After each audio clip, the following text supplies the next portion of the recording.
got so much motherfucking design on right now. Bring it down, bring it down, make it come out that thing, hold fast, I'm wild with it right now. Bitches on my line, and you know.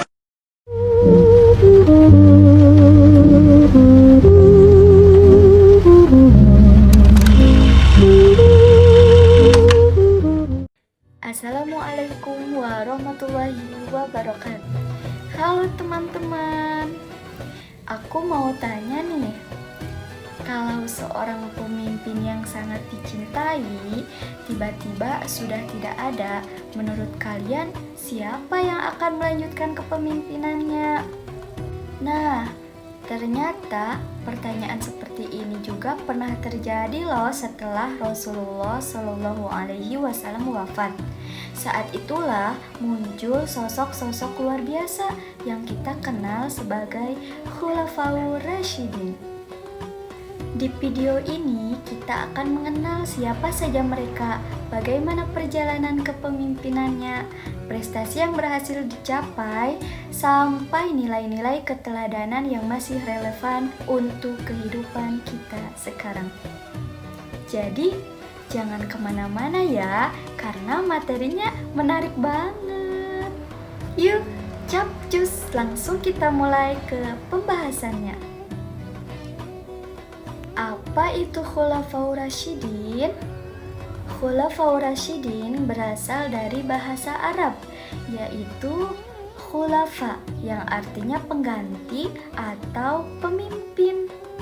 Nah, sedangkan Ar-Rasyidin artinya mendapatkan petunjuk. Setelah Nabi Muhammad SAW wafat pada 12 Rabiul Awal 11 Hijriah atau 8 Juni 632 Masehi, umat Islam sempat mengalami kebingungan karena Rasulullah tidak menunjuk secara langsung siapa yang akan menggantikan beliau sebagai pemimpin. Pada saat itu, muncul dua kelompok yang sama-sama berhak menjadi pemimpin, yaitu kaum Ansor dan kaum Muhajirin. Perbedaan pendapat tersebut akhirnya dapat diselesaikan secara musyawarah secara damai, sehingga terbentuklah kepemimpinan Khulafaur Rasyidin. Siapa saja Khulafaur Rasyidin tersebut? Yang pertama, Abu Bakar As-Siddiq, yang kedua, Umar bin Khattab, yang ketiga, Utsman bin Affan, dan yang keempat, Ali bin Abi Thalib. Keempat sahabat tersebut memiliki hubungan yang sangat dekat dengan Nabi Muhammad SAW dan dikenal sebagai pemimpin yang adil, bijaksana, serta mengutamakan kepentingan umat. Selanjutnya kita akan membahas tentang Abu Bakar As-Siddiq. Abu Bakar As-Siddiq merupakan khalifah pertama. Beliau menjabat sebagai khalifah mulai dari tahun 632 sampai 634 Masehi. Sahabat terdekat Nabi Muhammad, dan beliau juga dijuluki As-Siddiq atau orang yang selalu membenarkan. Apa aja sih peran Abu Bakar dalam menjalani sebagai Khulafaur Rasyidin? Yang pertama, menyatukan kembali umat Islam setelah wafatnya Nabi Muhammad SAW.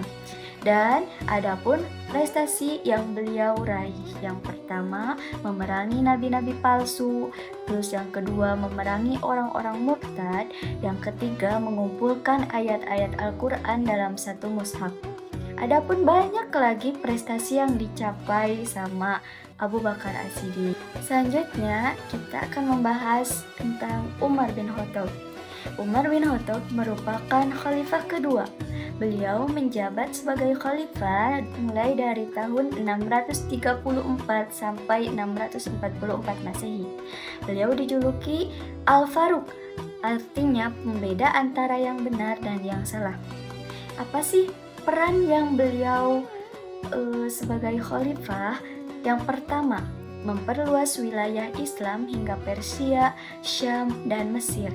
Adapun prestasi yang beliau capai, yang pertama itu membentuk sistem pemerintahan yang teratur, membentuk sistem peradilan Islam. Yang ketiga, mencetuskan penanggalan Hijriah. Nah, khalifah yang ketiga kita membahas tentang Utsman bin Affan. Utsman bin Affan menjabat sebagai khalifah ketiga. Beliau menjabat mulai dari tahun 644 sampai 656 Masehi. Beliau merupakan sahabat yang kaya raya dan dermawan. Beliau juga mendapat gelar Dzurnurain atau pemilik dua cahaya. Apa sih perannya? Yang pertama, menyempurnakan pengumpulan mushaf Al-Quran dan menyebarkannya ke berbagai wilayah. Selanjutnya, prestasi yang dicapai beliau adalah memperluas wilayah kekuasaan Islam, membangun berbagai fasilitas umum, dan membangun angkatan laut Islam. Selanjutnya, Ali bin Abi Thalib. Ali bin Abi Thalib merupakan khalifah keempat. Beliau menjabat dari tahun 656 sampai 661 Masehi. Beliau merupakan sepupu sekaligus menantu Nabi Muhammad SAW.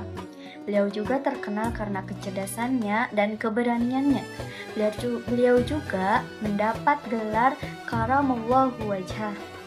Apa sih peran yang beliau pertama?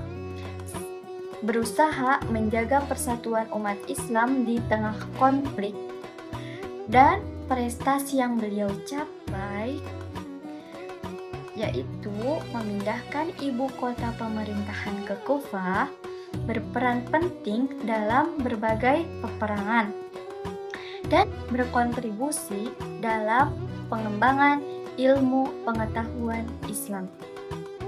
Apa sih ciri-ciri kepemimpinan Khulafaur Rasyidin? Jadi, ciri-ciri kepemimpinan Khulafaur Rasyidin yang pertama tentunya jujur dan adil. Yang kedua, dekat dengan rakyat.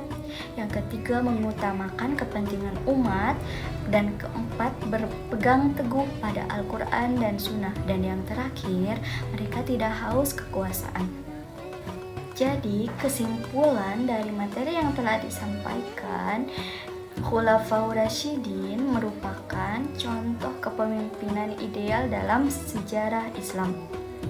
Kepemimpinan mereka dilandasi oleh keimanan, kejujuran, keadilan, musyawarah, dan tanggung jawab terhadap umat.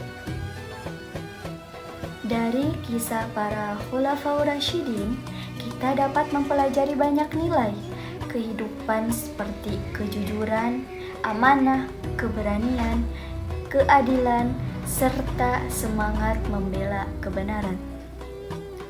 Kepemimpinan mereka juga memberikan manfaat yang sangat besar bagi perkembangan dan kemajuan agama Islam, sehingga patut dijadikan teladan dalam kehidupan sehari-hari. Setelah mendengarkan pembahasan materi yang telah disampaikan, semoga pembahasan ini dapat bermanfaat bagi kita semua dan bisa dijalankan dalam kehidupan sehari-hari. Terima kasih. Wassalamualaikum warahmatullahi wabarakatuh.